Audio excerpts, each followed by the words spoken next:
Today's episode of the Influencer Empires podcast is brought to you by the Empire Program with White Label Suite, powering our influencers and building their empires. Ladies and gentlemen, welcome to the show. I'm your host, Walt Bayless, and today on the show, I have to say, I am super excited to be chatting to somebody who is traveling the world. In fact, he has suitcases in his background while we're talking. He's the CEO of Epic Entrepreneur Media, but that's not where he started. He's also the author of Funky Wisdom. He's the podcast host. He is the sales trainer, master coach, chef, and world traveler. He is now one of the top LinkedIn voices in the world. He has one of the highest subscriptions of his digital AI and lifestyle newsletter, and he is listed as a top contributor on LinkedIn. It gives me incredible pleasure, and I'm trembling with excitement as we bring on the chef, the man, the make money magnet that is Dennis Berry. Hey man, thank you so much for joining us. That was by far the most enthusiastic welcome I've ever received in my life. Dude, I had to trim that down. There's so much here on your bio, on your history. I could have kept going like for the whole episode and just read off your stuff. Now, dude, you started life as a chef. Like you got out of school, you were like straight into the kitchens. Yeah, so I'm 52 years old. So if we go back almost 35 years when I graduated high school, and I went up to the mountains to be a skier, and I did some ski racing / ski bums / crazy party guy. Right. And that went on for like about 8 or 9 years. And but it was kind of a destructive lifestyle. It was a little crazy. I went to culinary school. I did all the chef restaurant stuff for a long time, but as you might imagine, with the ski and the party and the chef, and I was stoned pretty much for 15 years straight. Wow. And but it took its toll on me. And then eventually in 2003, I had to get sober. I was like dying physically, financially, no relationships. My whole body was falling apart. I was like, I'm trying to do, what do we do, pounds or kilos? I was like, both are working. Yeah, I was like 240 pounds. Now I'm like 175. It depends if I'm eating chocolate or not. And right. So my whole life changed so much over the last 30 years. Like it was worth a book. So I was like, I had like that book that you gave me an intro to. I didn't plan on writing a book. I was just like, I would go on long walks with the dog and listen to inspiring podcasts. And this was like, like 10 years ago. And YouTube videos, like all these inspiring people. And I was like, wow, that's really inspiring, because I was doing my growing up journey in my 30s and 40s. And I would write down these notes on the phone. And then all of a sudden I had like 100 pages of notes. And I was like, I should put these in a book. And so I started doing that, and then that's how the book came about. I love it. So cool. So, dude, as you're saying you grew up late, which I love that quote from you. And now I think your catchphrase is there: over communicate, nail the details, and have fun. And I just love that. I think that like your transition then. So you've gone from the chef, you've gone from the party lifestyle, ski bunning up in the snow, chasing the good time. You got yourself into a serious position. You've turned around and become like a serious coach to be held up into the world in one of the top entrepreneur voices in the world. But you went through this period where you were in sales, and you got the whole sales management and sales experience kind of background. How did that happen? How did you go from the kitchens, from the hustle and the bustle of the grill, all the way into putting on a tie and doing the sales thing? Great question. So it went from the kitchens. My first adult job, quote unquote, that's what I call it. It was 25 years ago, and it was at Cisco Food Service. And the reason was they hired me not because of my sales or anything else other than I was a chef. So I know how to speak to chefs. Nice. So then they hired me in that respect, and then they taught me sales. And so I started learning. I remember at Cisco is 25 years ago, it was a $26 billion company. And we had 6 weeks of training. And that first day I walked in there and I started learning right away. I was like, this is what I need to do. I knew that I needed to do sales, business, marketing, like everything there. And I really sunk myself into it. And I spent a few years there, and I still wasn't sober yet. And I learned so much, not just about sales, but about relationships, about how businesses work. And it was during that time actually that when, because I worked a lot, you know, and it wasn't a glamorous job. Sales really is hardly ever very glamorous. And especially restaurant sales. So I would have to go to restaurants and, you know, I'm like looking in the dumpster to see what they order. I'm like, Wow. so I could try to sell them my version of that Right. fryer cooking oil or my toilet paper or this or that and all this stuff. And uh, I was out there working 60, 70 hours a week, and it was like putting in the hustle, and maybe I was making like 80 grand a year. Mm. And I would go back to the office and I noticed that my regional and district sales managers were sitting in their nice offices and they were wearing their nice ties and jackets, and they had the air condition and they had pictures of beaches on the wall. And I was like, I want pictures of beaches on the wall. And they were working like half as much as me and making 3 times as much money as me. And I Right. was like, something's clearly wrong here. And then I realized that Cisco was a $26 billion company and I was only making like 80 grand. I was like, I want a shot at the big nut. I Wow. want to shot at that whole thing. And that's really when my entrepreneurial journey began. What happened was I ended up losing that job from a drinking related thing. Uh, we don't have to go into it. We could spend the whole episode on that. But I had a really bad car accident where I almost died. And so I had to sign a return to work agreement saying I wouldn't drink anymore, which of course I signed it, but I couldn't not drink anymore. And so I ended up losing that job, which propelled me into rehab for 30 days. And I'm giving you the 30-second version Yeah, of no, this is great. a much longer story. Yeah, actually, they gave me a bunch of back commissions, said, sorry, we have to let you go because of this. And I went on a bender to try to kill myself with drugs and alcohol subconsciously for about 10 days. And that was March 27th to April 8th. And then I ended up in a rehab on April 10th of 2003. I've been sober ever since. So And so that my, literally turned you around. That rehab set like completely well, you know, changed the it's frame. funny. That's a great question too. And for people that are listening that are struggling, and I did a lot of addiction recovery coaching for a long time.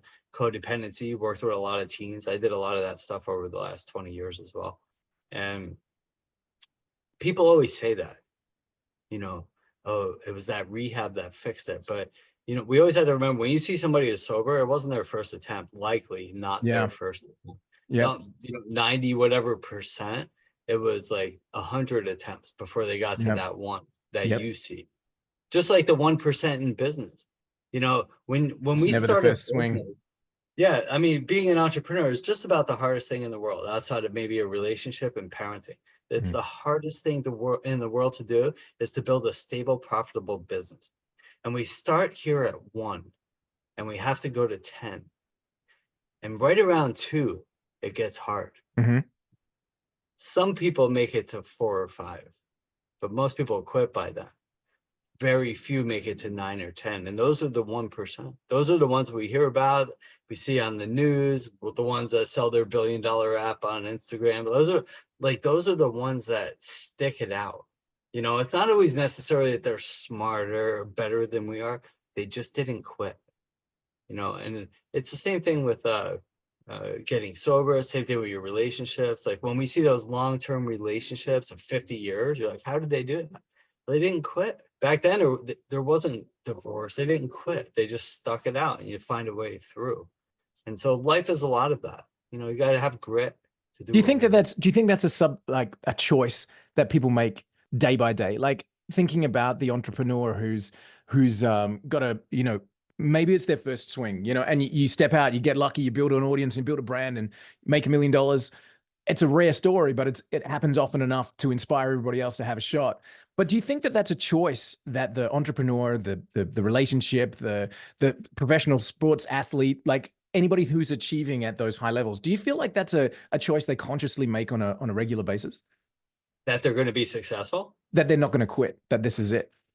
Yeah. Well, you know what? My favorite speech was from Steve Jobs, and he's really one of my entrepreneurial heroes. He wasn't a great human. I don't know if like who studied him a lot, and he wasn't a very favorite human being. But it's hard to argue with his success. Mm. But one of his speeches, which he was on some show in the 90s or 80s or 90s, he's like, you know, people say you need to be passionate about what you do. And it's so true. And the reason is because it's so hard. It's really, it's so hard. And the difference between the ones who make it and the ones they don't, or that the ones that made it, they loved what they did. So if you're not passionate about what you're going to do, and you have to do it over a long period of time too. So if you're not passionate about it, you're going to quit as soon as it gets hard. Maybe a little bit, like I said, maybe 3, 4, you'll make it to 5, but eventually the passion is what pulls you through. So you can make that decision that I'm not going to quit, but it needs to piggyback on your passion. Yeah. Yeah, for sure. I saw one of your posts on Instagram. You had that picture of a clock, 5:30 in the morning, and the green and the red. And the people that hate their jobs are like, "Oh no, it's 5:30." And the people who love what they do are like, "Yeah, let's go." It's a choice, and it is a passion because it's what makes you go, let's go again. If you love it. When people come to you, so you've moved kind of out of the coaching space now, Dennis, as I understand, and like, you know, focusing on Epic Media, getting all that, you know, getting that branding and helping people through. Do you find people still coming to you and you slipping into that coach's role, talking to them about their journey and finding out, you know, what their holdups are and all that kind of stuff? That's another great, you're the best podcast host. Yes. You really are. Yes. But I got it. I know, because we've both done hundreds of these things, yeah. And you ask really great questions. And the answer to that is that they're not separate. Yeah. They're intimately connected. It's like, if you're not working on personal development and managing your mindset, you're not going to make it. And if you make it, you might make money, but you're going to suffer in your health or your relationships or somewhere else. But they're intimately connected. In fact, so what I do is I do a lot of LinkedIn training, LinkedIn coaching. So that's like that's my main offering, where a lot of my stuff comes. It's not my high ticket offer, which I could tell you about another time, but that's my main one. And it always starts with, as you might guess, as from any business perspective, a business plan, right? Yeah. So it's like, what are we doing here? It rarely goes as planned, but you need to have a starting point in some direction, right? Mm-hmm. But we also need a vision plan. And I give a vision plan. Yeah. And I can even share it in the notes if you want, but I have a vision plan outline. And it's the same thing as a business plan, but for your life. What's your vision? Why are we doing this? Why do we wake up and struggle with our health, relationships, and our finances for 5 to 10 years with no guarantee that we'll make any money on this business? You know, why are we doing that? So we need to have a clear vision. What's my mission statement? What's my summary? Like, what am I doing? You know, what are my visions? If you can't envision it, you can't build it. You know, Napoleon Hill talked about that in Think and Grow Rich. You know, we have to be able to, if you can't conceive it in your mind, it will never appear in your bank account or in your life, right? So we need to envision it. And our brains, as you probably know, I'm sure, have 60 to 80,000 thoughts per day. So you can envision it, and then it gets, you know, covered up by a bunch of other shit. But we write it down. So it's a vision plan system. Everybody's heard of vision boards. It starts with the plan. So we write down, what's my vision? What are my goals? What's some short-term milestones that we can hit? What's a SWOT analysis? What are my strengths, weaknesses, opportunities, and threats? What's a strategic plan to get these things going? Write all that stuff down, and then take that, put that on a vision board. Not just like, oh, this is a cool picture to cut out of this magazine, but like from your vision. Yeah. You know, take that vision and make it visual, and then reverse engineer that back out of that plan and make it happen.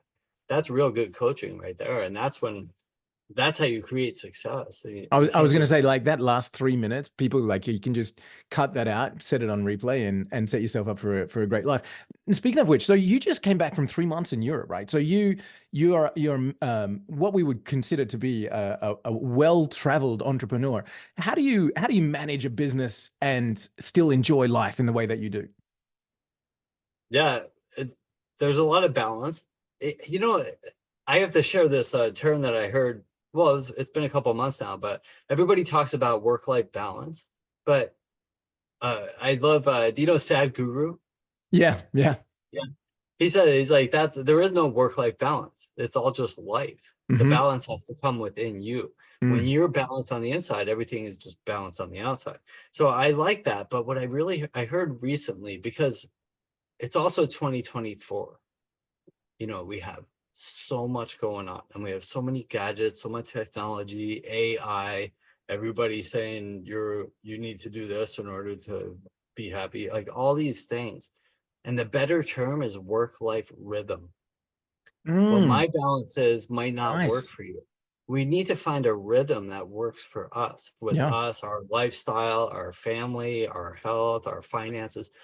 We're all in, we're all having a different experience here. So we Mm. have to find a rhythm that works for us. And what my rhythm probably doesn't work for your rhythm. So for me, like we went to Spain because we had uh some stuff that we needed to take care of there. And she's getting her nationality, so we might be moving there full time. Like there was like stuff to do. So we went for 3 months to Wow. Valencia. And I Nice. was like, if we're going, because I live on the beach here in Mexico, and I was like, if we're going, I need a beach, right? And so that's how we landed in Valencia. But it's like, I was 2 blocks from the beach. I set up my meetings.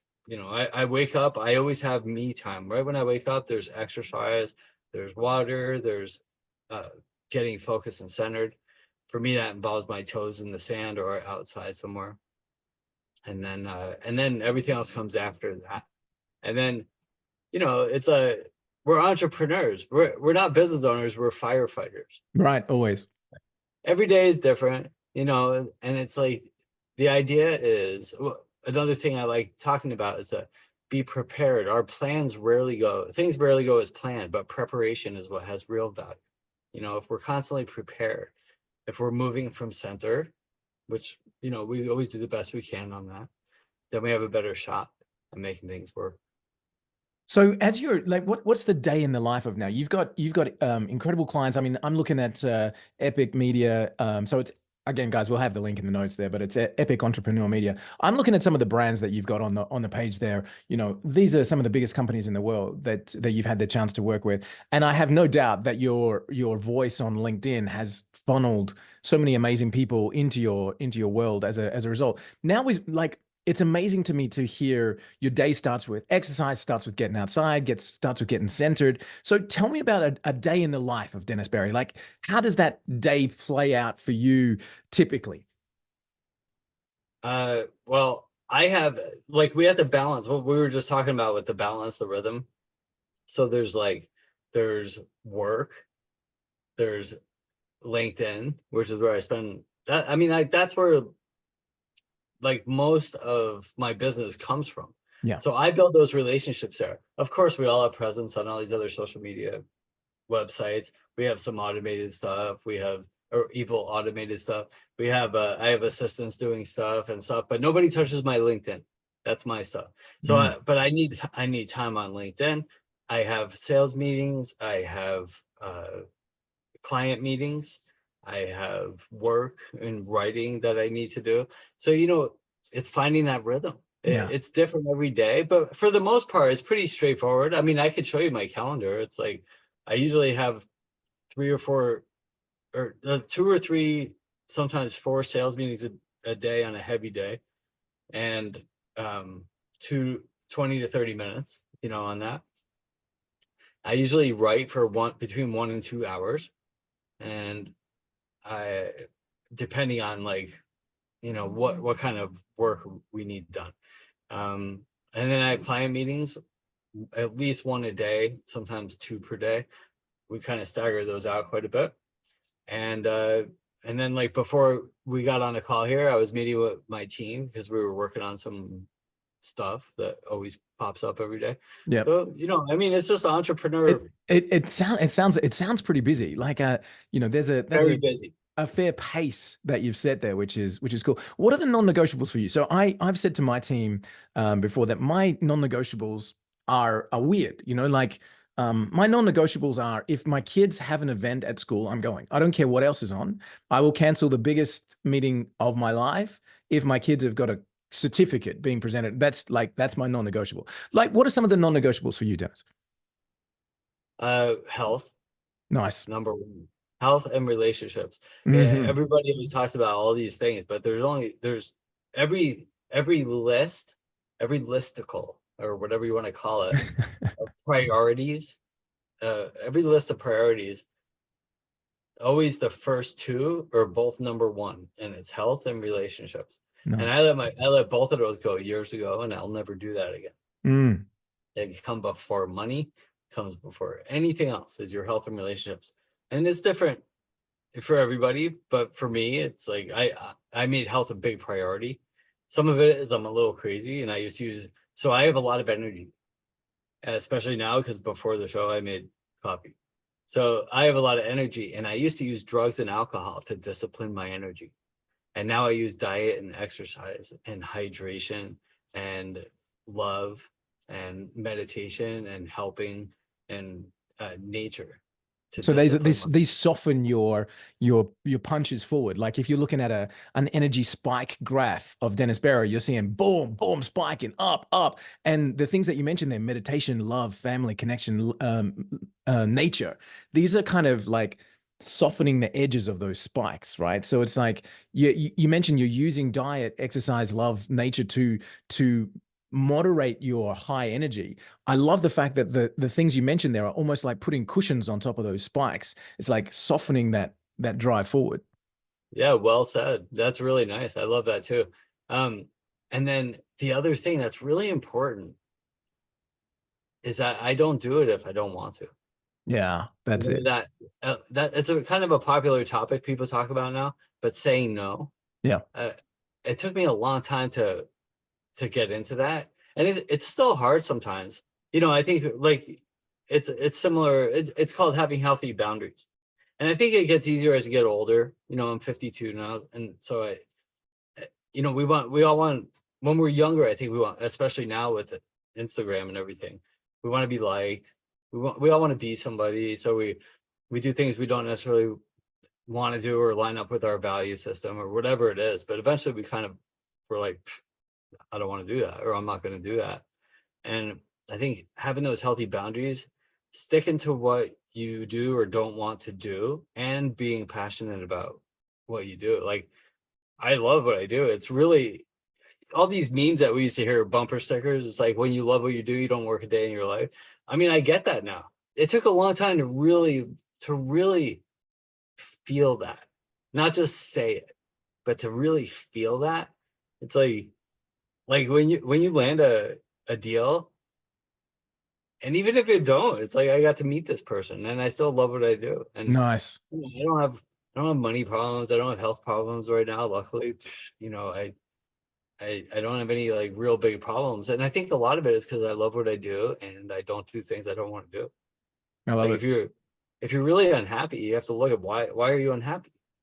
You know, in my opinion, again, we could probably do a whole episode on this, and maybe you've done episodes on this. It's like Monday, and it's Monday, so I was reminded of it today. It's always a popular topic on Monday. It's like, if you're laying in bed on Saturday night or Monday morning with the sheets over your head because you're scared to get out of bed and do that thing that you have to do to pay the bills, it's because you're not doing what you're meant to do. You're not doing what you're here, what you were meant to be doing here. So only two things can happen. It's like, one, go find another job, or two, build your own dreams. Yeah. And people are scared of that, but it's like, we're not supposed to be stressed out and full of fear and anxiety and like worried about who the president is and all these things that are drilled into our head with marketing and buzz and social media. We're not supposed to be that way. Our inherent nature is really happiness. And you know, and marketing plays a huge role in all the the problems and everything that's going on now. You know, it used to be, I mean, and we're just creatures, you know, and it used to be, we woke up in the morning, we're like, I have basic needs. I need food, water, shelter, and clothing. Like that was, and warmth. Like that's what I need. The thing is, we still have those same needs. Nothing's changed, but Mm. they're all met in excess. So now it's like, well, we wake up in the morning, it's like, all right, my needs are met. So now what do we do? So now we worry about stupid things that have no bearing on our life. And then we do things we don't really want to do, or we're bored, so we end up eating a bunch of crap that's making us sick and unhealthy. And then we worry about like some politician somewhere, or think what people I don't know think about me, or things like that. When really life isn't that hard. It You know? was never meant to be like that. I think so you've mentioned the words need and want in that last little section a lot. And I find I read something with Dan Sullivan in one of his books, 10x is easier than 2x. And he was talking about this kind of peaceful nature that he discovered when he was like, it's not about what I need. It's about designing, as you said, the vision plan, right? It's about designing what I want. And I was thinking, just before we jumped on, we were talking about moms and parents and, all that kind of stuff. And as an entrepreneur, what's interesting is like, I would say what I want, I want the big house. I want the, on the beach. I want the, the travel, all that kind of stuff. And my parents are kind of like that last generation. And they're like, oh yeah, but what do you need such a big house for? And it was Dan Sullivan. It was like, no, mom, I don't need it. I don't need that big house, right? I need a cave where the rain doesn't come in and a fire at the back to keep myself dry. I don't need the big house, mom, but I want it. And so long as I'm a good person, so long as I actually can create and put out into the world really great stuff so that people are happy to pay me for that stuff that I put out, I can have whatever the damn hell I want. So long as I want it, I create the system to achieve it. That's entrepreneurialism. That's like, I want this. I need to create something in order to achieve it. So we're getting past that needs and wants thing. So I noticed that your spiritual journey, you're touching on Buddhism, and you're touching on a whole bunch of different things there. It seems like that kind of understanding of life has integrated with you. So I want to bring it back to some decisions that you've made. You, a couple of years ago, from what I'm seeing, a couple of years ago, you decided that LinkedIn was your thing. And I think when I look at your growth, it started like 2021, you had 1,500 LinkedIn subscribers. As we're recording this in September 2024, you have over 115,000 LinkedIn subscribers. Tell me about the decision and what happened between, yeah, this is my playground, to being now voted one of the top entrepreneurial voices in the world on this platform. Like, why, how did that decision align with what you were trying to create?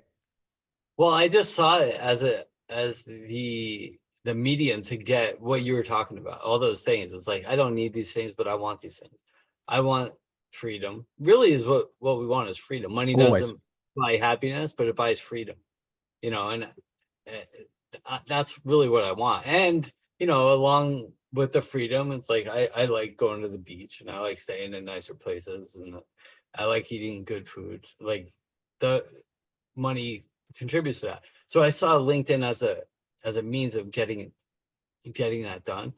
And when I started LinkedIn, it was years ago, but then I kind of crapped out a little bit, and then it was like 4 years ago or so, whatever. I started diving into it again, and I started building these relationships with these people. And I realized it wasn't just transactional; it was becoming like, I was becoming friends. Like, we were Yeah. building friendships and relationships, and I wasn't growing at a big rate or anything like that.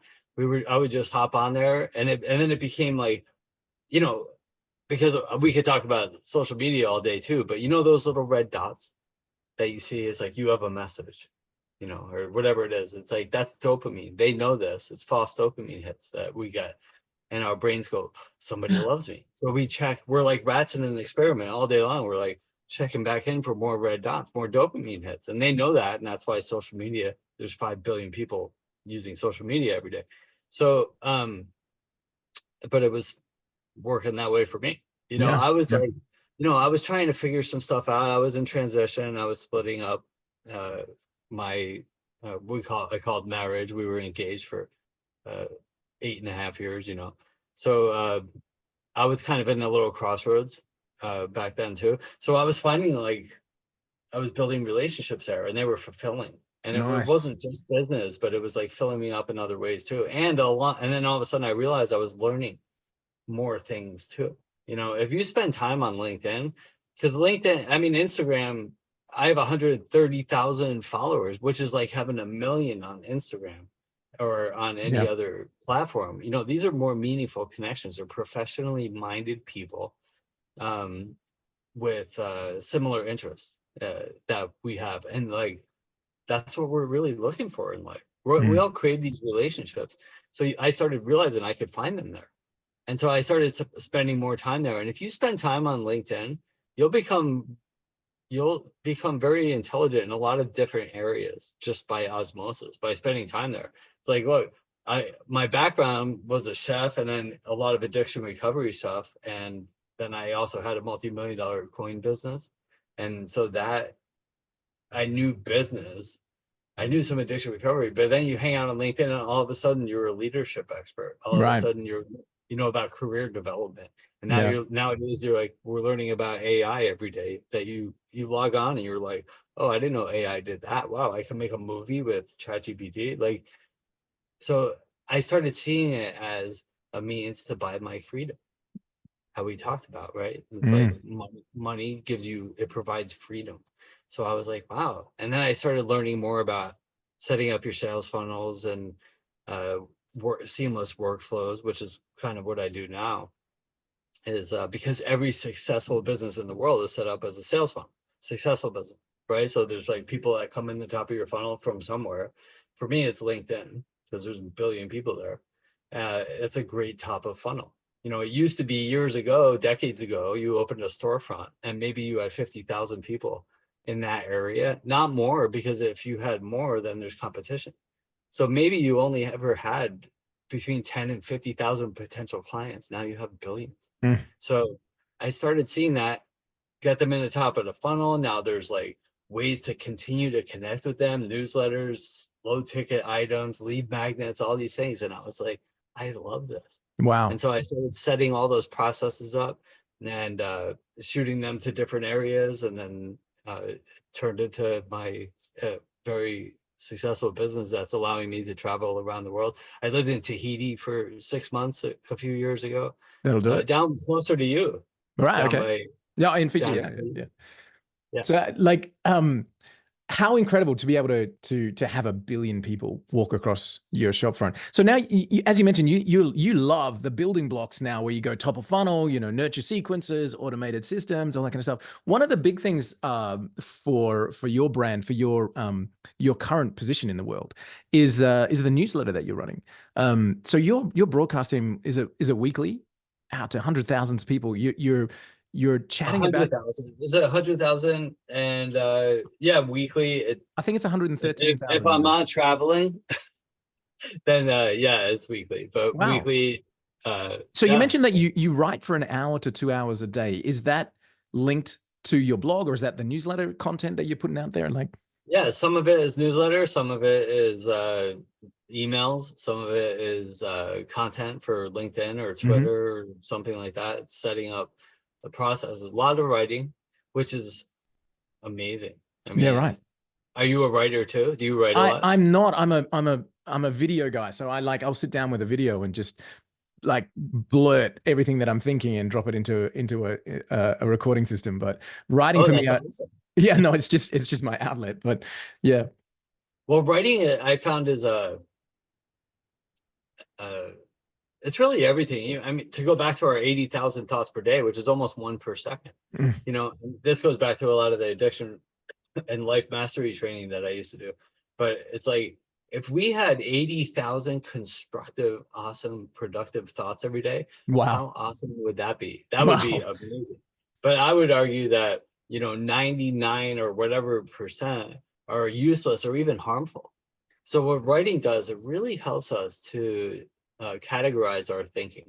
And it's like, oh, this is useless, this is dumb, this is harmful. Oh my God, why was I even thinking that? That could have destroyed my relationship, or it could have destroyed something else. So writing is a really good way. And I have all my clients write, you know, all the time. When I used to do the addiction stuff, because we have to remember addiction, we always think drugs, alcohol, those are the ones everybody goes to, but food, porn, doom scrolling, anything. There's so many, I call them distractions. Drinking's not my problem. It was what I was using to cope with my real problem, which is my thinking.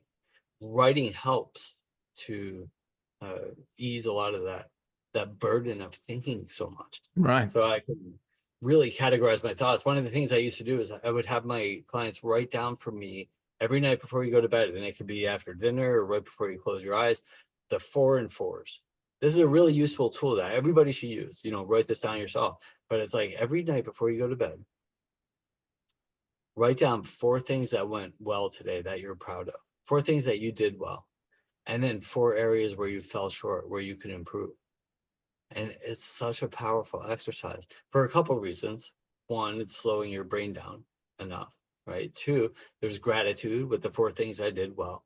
And then everything we do is a pattern of behavior, right? Everything that we do, the way we eat, the way we drink, the way we speak, the way we walk, everything's a subconscious patterns of behavior that we were taught over decades. And if we start seeing behaviors, areas where I fall short, if those start showing up for 2, 3, 5 days, a week or 2 weeks, now we have something to work on and improve. And that one thing could be the one thing that takes your business from 2 to level 10. So it's like, it's such a powerful exercise to do, to check in with yourself for self-reflection. It's really good. I said I wasn't a writer, but I do journal every single day. And the 4 and 4 is I think so powerful. I do it in 3s, but 4s, why not go 4? Like, that's why you're Dennis Berry, right? Because you've gone the extra one. But what I found super valuable as well, Dennis, just to kind of round that off as well. A lot of entrepreneurs that I talk to have this self-doubt and fear that kind of dominates their daily activity. You're looking at people going, you have something, this is the sign behind me, you have something really special. Just being an entrepreneur, you have magic in you, right? And a lot of people that I speak to are like, oh yeah, but I'm not that, I'm not this. What I've found with adding on to the 4 and 4 is at the end of the week, on a Sunday for me, I do a weekly recap, and I'm literally recapping my wins. So I went through a whole bunch of depression, that kind of stuff as well. And what got me out of the depression was a good friend of mine. He said to me, tell me 3 things that you're proud of in your life. And I had to think about it for a minute. And I was like, okay, I got a black belt. I worked hard to get my black belt done, and I listed my things that I was proud of. And he said, so you can do it. And I was like, whoa. That reflection back, and again, as an entrepreneur, sorry, I should be letting you do the talking, but as an entrepreneur, what I feel like is that we're constantly looking forward, right? We're constantly going goal, achievement.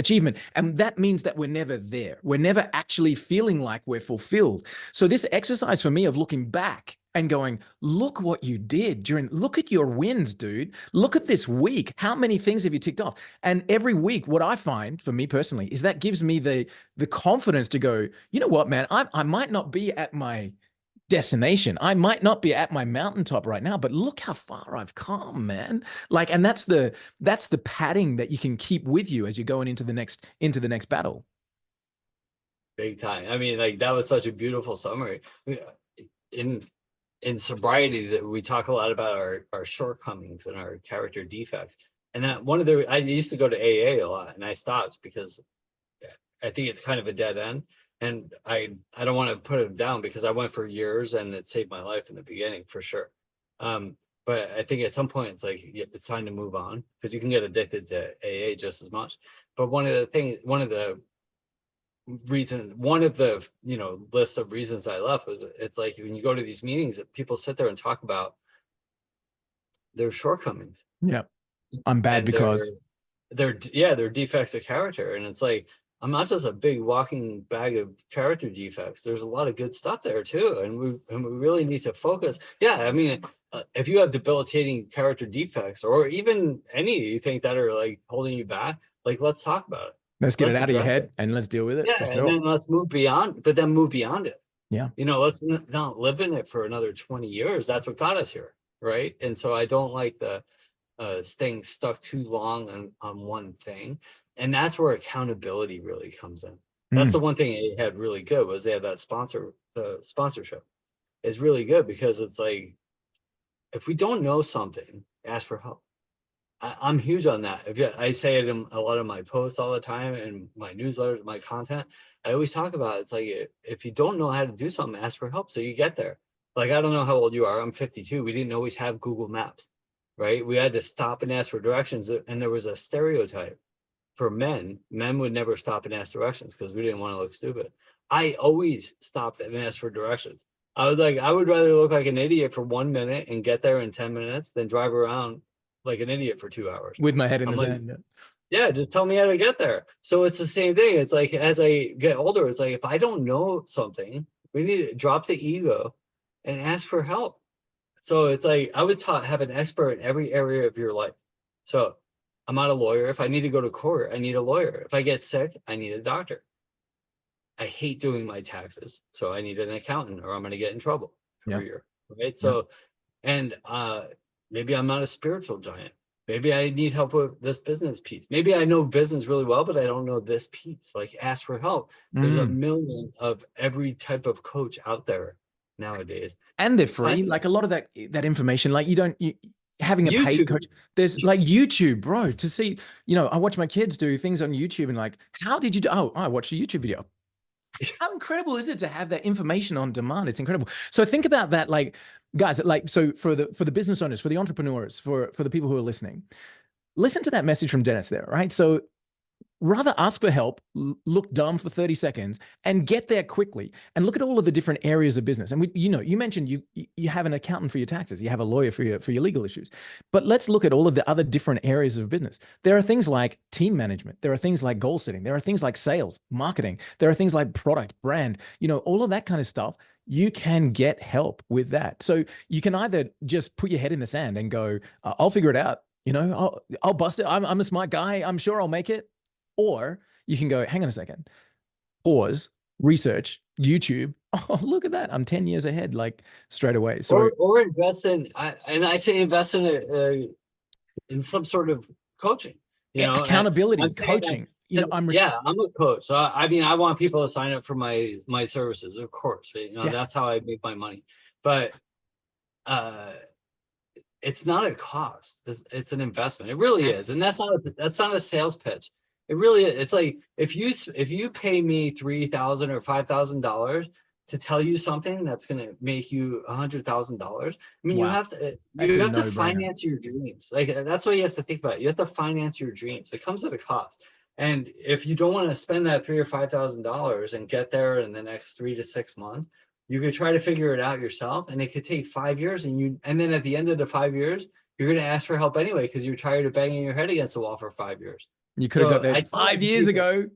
I like that. yes, You have to invest in your future, invest in your dreams. You have to actually put it up. And getting a coach, like, again, there are so many of the great people out there that do what they do incredibly well. Get those people on your team. Like, pay somebody to be a fractional coach for you and accelerating your success. Just freaking phenomenal, dude. So in the spirit of sales, startups, and side hustles, let me play a game with you. Knowing what you know now, you've created your own ability to learn your way out of any gap. You've learned, you've personally developed, you've read, you've listened, you've engaged, you've absorbed. So let me play a game in the startup and side hustle place. Let's say right now you lost it all. You had to start from zero. You were one of the people that are listening, going, "I'm just 1 year in. I'm 3 months. I got to get out of my job." Like, I'm right at that beginning piece. I want to put that, like, you're on the starting square of the board right now, Dennis. Knowing what you lost everything today. What would your first few moves be? How would you attack the market to achieve the dream that you've got in front of you if you had to start again from scratch? build attention, Tell me about that. an audience. Like it's the number one thing. It's the most valuable currency on the planet right now, is having attention. So if you think that's always where I start too, because I have my big high ticket item, which I was telling you about earlier. It's called Epic Biz Launch. And that's where we launch your entire business in 1 week. It's Beautiful. everything from the business plan to the research to the testing to the website, the LinkedIn, the social media setup, your marketing, everything in 1 week. It's insane, but it's really expensive, right? And so most people create their high ticket item. That's like my big high ticket item, but I have another normally priced $3,000, $5,000 ticket, and most people do. Coaches, whatever it is, your offer that you're making, and most people go with, "Here's my post. I'm going to put up a post on LinkedIn, Instagram, TikTok, Facebook, whatever. Buy my stuff. I'm going to put up a post. I'm going to wait for the phone to ring so you buy my stuff." But why? Like, I don't know you. So the first step is to build attention. If you think about like Serena Williams or or Ronaldo or somebody, like, why can they start any business? They could start a clothing brand or a perfume brand because they have attention. The number one thing, the number one place to start is to build attention. And once you have attention, a captive audience, then you can sell stuff and you can sell anything you want. So if you think about like Elon Musk has 200 million followers, whatever, but Tesla has like 20 million or 30 million, whatever. And then there's SpaceX, and then there's all these other, whatever else he's doing, right? Bill Gates has 100 million followers, but Microsoft has like 10 million. So you want to build your brand, and then you could start whatever you want. You know, so the number one thing is to start building attention, build relationships. One thing I hate is those get rich quick schemes. You know, and we all see them in our feeds or whatever your social media is. You know, make 6 figures a month or a week. Yeah, make 6 figures a month, working in your underwear 1 hour a day on your phone without leaving the house. And it's like people buy into that and they're preying on these people. And it pisses me off because there's no shortcuts. There's people are looking for shortcuts because they don't know how to do the work, or they don't want to do the work. So they're looking for the shortcut.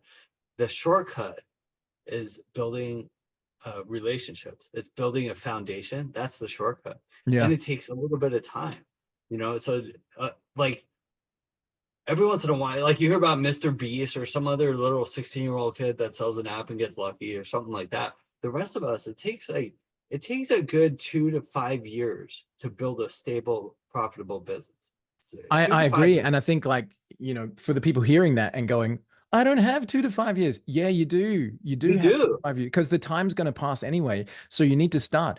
Like, I love the side hustle part of our podcast, like startups, side hustles. It's like, build your attention, build your brand, build your audience, post about what you're learning about, because chances are excellent that your audience are wanting to learn the same thing. So even if you don't have a following, learn from people like Dennis, come and absorb like the newsletter and stuff, and then jump on a camera and talk about it. Hey, I just saw this great post, blah, blah, blah. As you're learning, your audience is growing with you as well. And yeah, you do have time, because 2 to 5 years is going to pass anyway. And what I always say to people, like, if you need to pay your bills today, like start up a side hustle, right? Go and get a job, go and stack shelves, whatever it is. I always try and recommend, don't do a job that takes too much of your time so that you've got headspace to think about your real business, but go and get your bills paid and build your brand and your attention and start to actually be present in the audience. And if you're shy, man, use it. Dennis, I did an interview with one of the top YouTubers in the world, and he has a faceless YouTube channel with 14.5 million subscribers, getting 60 million views on a video, and he's never been on camera.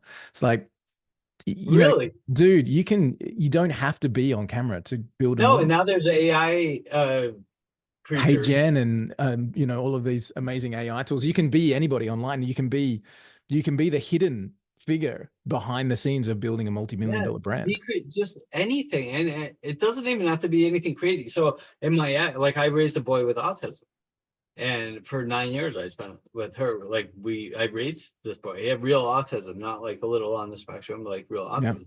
And so he watched these YouTube videos of these people doing product reviews on Disney figures. And these kids were getting like 100,000. They showed them like opening up this package. He goes, we're going to open the package now, and this is what it says on the front, and this is what it says on the back, and this and this and that. And they would get like 100, 200,000 views, and they had like dozens of videos. They were making money doing product reviews. So I mean, there's so many opportunities right now, which will stop soon. You know, at some point, especially with AI, because I mean, we could talk about all this stuff forever, but you know this. I mean, like, when you create a site, you need to index it, you need to do SEO, you need to do all these things, blogging, having articles with good copy and all the links and all the stuff that you need to do. AI, I mean, we used to have to spend a lot of time to write that crap. It takes a lot of time to write really good copy.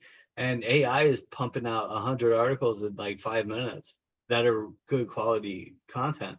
So, I mean, things are going to start changing soon. And I even say, like, what a unique, amazing time it is to build an online business. And you could do it as a side hustle.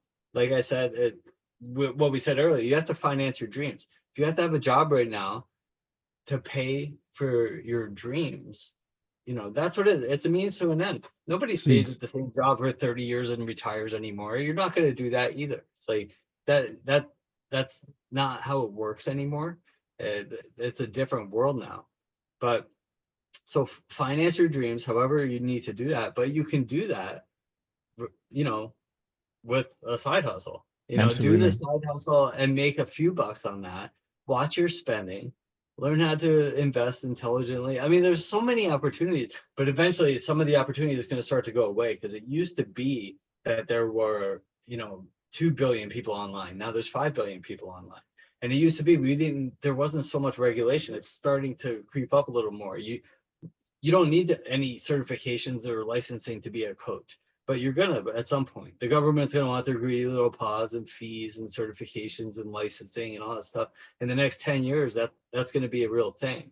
So it's a unique opportunity. If you're not paying attention and diving in right now, I recommend you do I that. highly encourage you to do so. Like I think you're right that the opportunity to be a voice is going to be diminished over the next few years because of AI, because of the proliferation of mass amounts of data coming in. So if you can build even an audience of 5,000, 10,000, 15,000 in the next 6 months, 12 months, whatever it could be, you have something unique. You're going to be that kind of spearhead as the rest of those waves crash behind you. So man, I love it. Building attention, creating opportunities, setting goals, going out and getting it done, building a life around your design. Dennis, like, I love your message, man. I love your message. What's next for you? What are we seeing on the horizon for Dennis Barry? What are we seeing on the horizon for Epic Media? Where are you guys going? You know what? I really haven't looked that far ahead. That Epic Entrepreneur Media started because I didn't do what I tell everybody else to do. And you always want to begin with the end in mind, right? You need like an exit strategy. Yeah. And I was building me, Dennis Barry, but I can't sell dennisbarry.com. I mean, really I can't, unless you become like Tony Robbins, but I'm not. I'm Dennis Barry.